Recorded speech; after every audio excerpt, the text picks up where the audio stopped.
বাম চোখটা আর ফরফর করছে রে, মনে হচ্ছে কিছু ভালো হতে চলেছে। ধর এটা ধর তো, ওখানে বেশি কথা বলবি না, ঠিক আছে?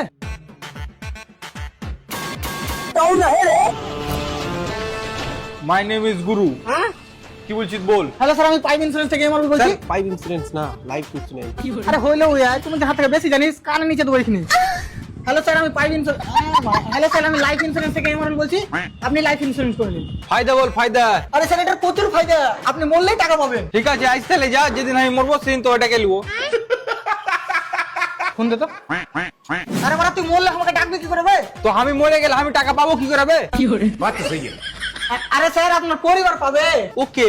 হ্যাঁ, ভেবেলা তুমি মোটরসাইকেল চালিয়ে যাচ্ছো, তারপর তোমার চাকার তলে গু পড়ে আলো, তুমি চাকা পিছলে পড়ে যা, মরে গেলে। প্রথমত আমি কোনো জায়গা যাব না, আর দ্বিতীয় কথা আমার কাছে মোটরসাইকেলই নাই।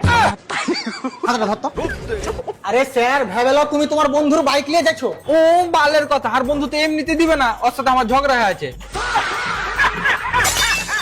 আরে ভেবেলা তুমি সারা বছর কষ্ট করে কাজ করে একটা বাইক কিনলে। ও বালের কথা, আমার দ্বারা একদিন ঠিকঠাক ভাবে কাজ হয় না সারা বছর। ও আমি পারবো না, আমার হাঁটুতে ব্যথা।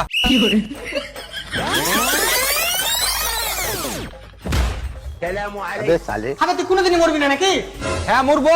তাইলে এখন তো আমার ছোট ছোট জিনিসের লেগে মানুষের মৃত্যু হয়ে গেছে। যেমন যেমন ধরে নাও, তোমার পেটে গ্যাস হলো, তারপর ওই গ্যাসটা তোমার বুকে উঠে ব্যথা শুরু হয়ে গেল। বাপরে, দিয়ে ওই ব্যথা তুমি সহ্য করতে পারলে না, তো তুমি হার্ট অ্যাটাক করে মরে গেলে। বালের কথা, আমি হার্ট অ্যাটাক করার চান্সই দিব না। যেমনি গ্যাস উঠবে তেমনি ক্যাপসুল খেয়ে নেবো।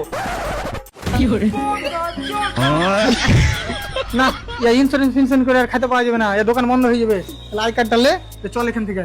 রাজমিস্ত্রি কাজ যাবে কি? হ্যাঁ যাবো স্যার। চহার মামা ঠিকাদার আছে।